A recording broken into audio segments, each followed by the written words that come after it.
Buo ang araw kapag naumpisan ito ng tama, lalo na kapag nagkalaman ng ating mga sikmura.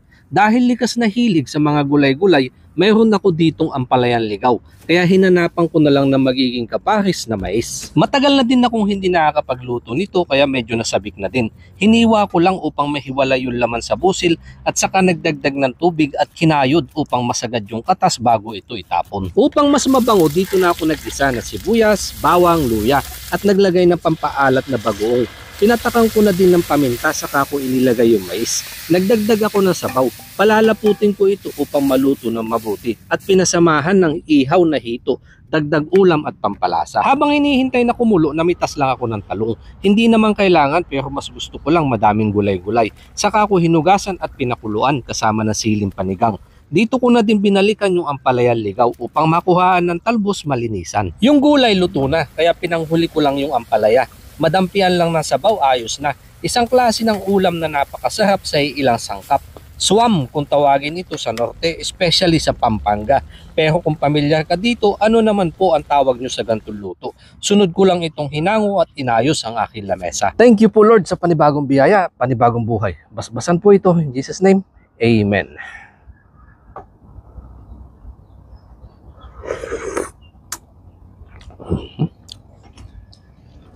Matamis-tamis po na may pait.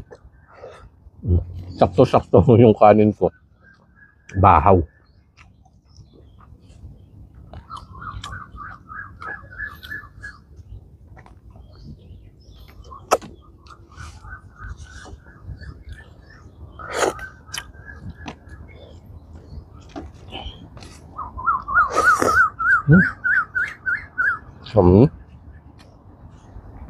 Sa amin ho kasi talaga may Ilocano or sa pasarili ko lang. Grabe ho yung pagkahilig ko dito sa ampalaya. Pag nalalasahan ko yung parang naninigas yung panga mo, sabik na sabik sa isang klase ng pagkain.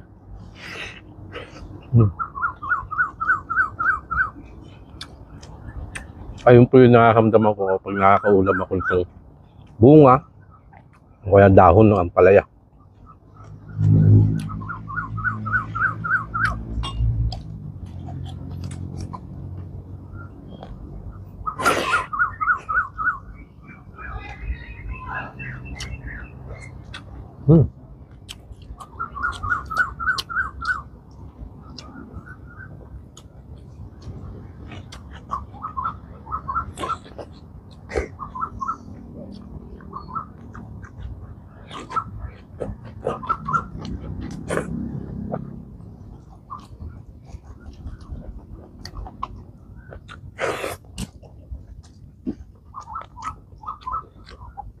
Tatabi ko na ho ng kaunti.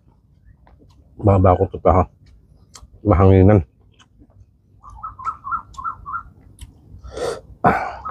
Lamig-lamig ko yung sabaw. So,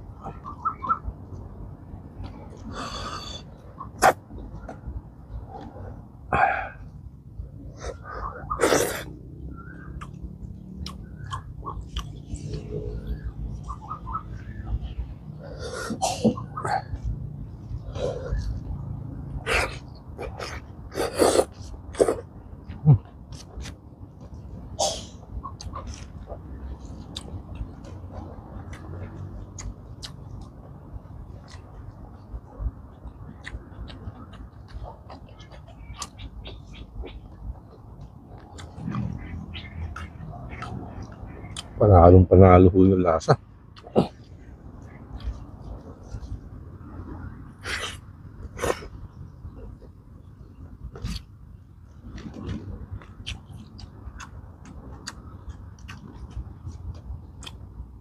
Ang dami ng tignan kanina nung dahon. Pero uy, samid ako sanghang.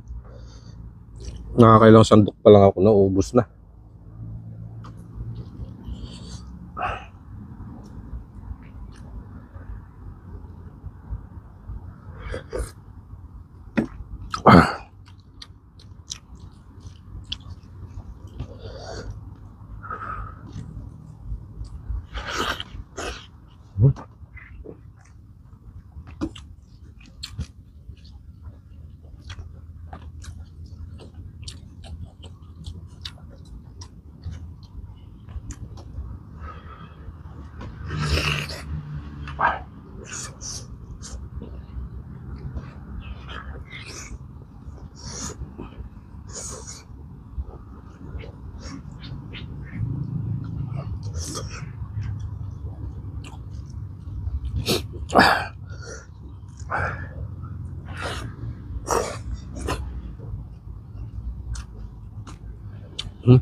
So, yun ho ang isang kagandahan dito sa Thailand. Mga kanam. Yung mga gulay na kahit hindi na season, katulad nga po itong mais, mayroon pa rin sila dito sa mga palengke.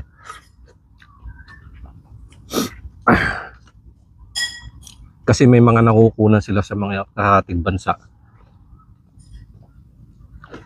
na kung saan nakakapag-produce naman sila off season.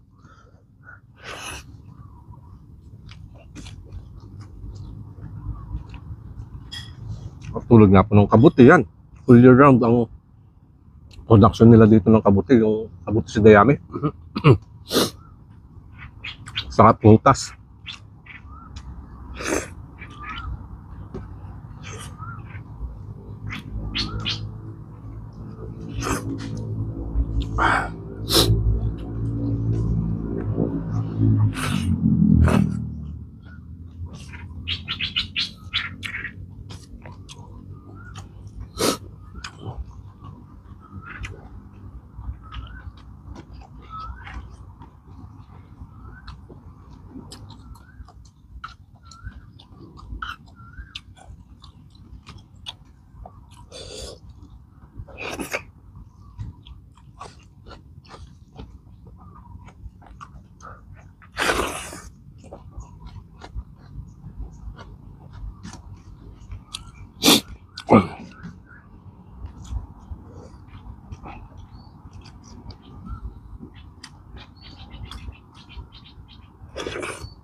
Kahit wala masyadong sabaw. Ang sarap higup-higupin.